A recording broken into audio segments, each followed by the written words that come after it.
To Washington now, where time is running out for Congress to raise the nation's debt ceiling. Democratic lawmakers are holding another procedural vote this afternoon. They are hoping to raise the debt limit and provide additional funding for government spending through December 2022. However, Republicans are standing firm. They are promising to block any procedural votes, forcing Democrats to handle the issue on their own. Congress must come to terms on a deal by the October 18th deadline. If the debt ceiling is not raised by then, the government will be unable to pay its outstanding bills. This will have dire consequences for the U.S. economy. CBS News' Skyler Henry has more. Democrats are considering the so-called nuclear option to raise the debt limit. Oh, I think that's a real possibility. The nuclear option suspends the Senate filibuster, allowing Democrats to pass a bill with a simple majority, as opposed to needing a 60-vote threshold. But West Virginia Senator Joe Manchin says he does not support ending the filibuster. I think I've been very clear. Nothing changes. But the bottom line is we have a responsibility to be the adults. Democrats will try to move to a vote on the debt limit this afternoon. Republicans can simply get out of the way, and we can agree to skip the filibuster vote so we can proceed to final passage of this bill. He continues to waste time with partisan stunts that are dead on arrival. He's scheduled yet another vote this afternoon, which he knows will fail. President Biden has asked Congress to raise the debt ceiling before the October 18th deadline, saying every day that passes without it hurts the economy. Our markets are rattled. America's savings are on the line. The American people, your savings, your pocketbook are directly impacted by this stunt. Senator Manchin is also balking at the president's legislative priority, a multi-trillion-dollar social spending bill. I don't believe that we should turn our society into an entitlement society. I think that we should still be a compassionate, rewarding society. Manchin says he wants the price tag cut from $3.5 trillion to $1.5. The president has countered at roughly $2 trillion. A new poll shows 57% of those surveyed say they support the social spending bill, even at the higher $3.5 trillion price tag. Skyler Henry, CBS News, Capitol Hill. Heather Boushey is on the White House Council of Economic Advisors, and she joins us now for more on this. Hi, Heather. So Republicans have repeatedly blocked attempts to increase the nation's debt ceiling. What are you advising the president to do to make sure the U.S. does not default on its financial obligations? Well, this is such an absolutely important issue for the U.S. economy. We cannot allow a default to happen, but moreover, with every day, the cost of inaction could potentially rise and rise quite dramatically. As the president is hearing right now from American business leaders, there are effects on our stock markets, on the ability of Americans to borrow, and of course, importantly, on the payments that go out to the millions of American families who rely on the federal government, the 50 million folks who are getting Social Security benefits. All of that is at risk if America can't pay its bills. And let's remember, these are bills that Congress has already approved. They approved this spending. There was $8 trillion in increase to the debt over the prior administration.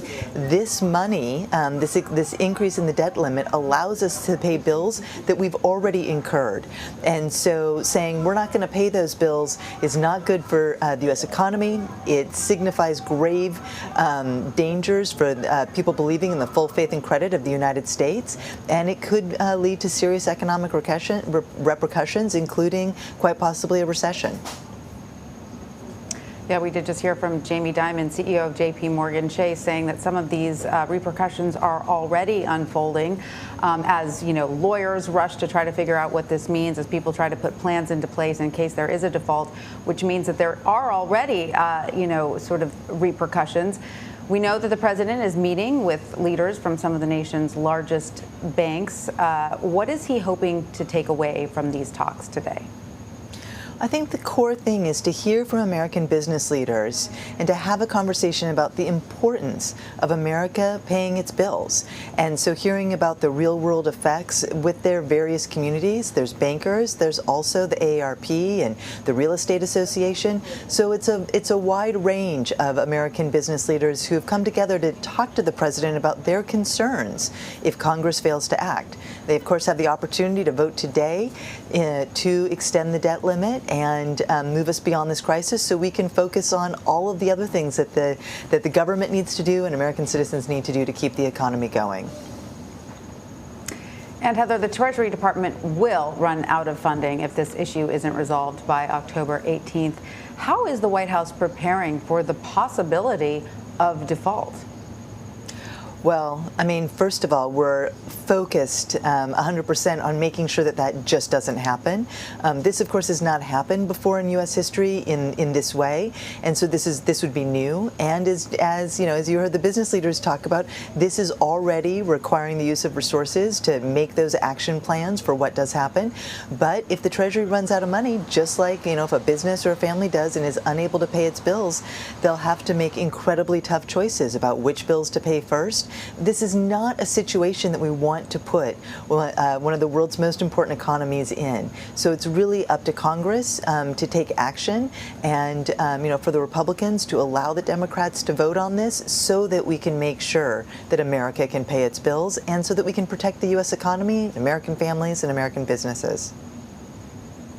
So obviously the fact that we've gotten this close to that October default date is in and of itself not good. Are you concerned about the possibility of another recession as the U.S. economy continues to recover from the coronavirus pandemic? Well, we at the Council of Economic Advisors get up every day worried about what's happening to the economy. That's our job. So certainly this is a question that we are thinking about. We are trying to recover from this historic pandemic, and we've made so much progress.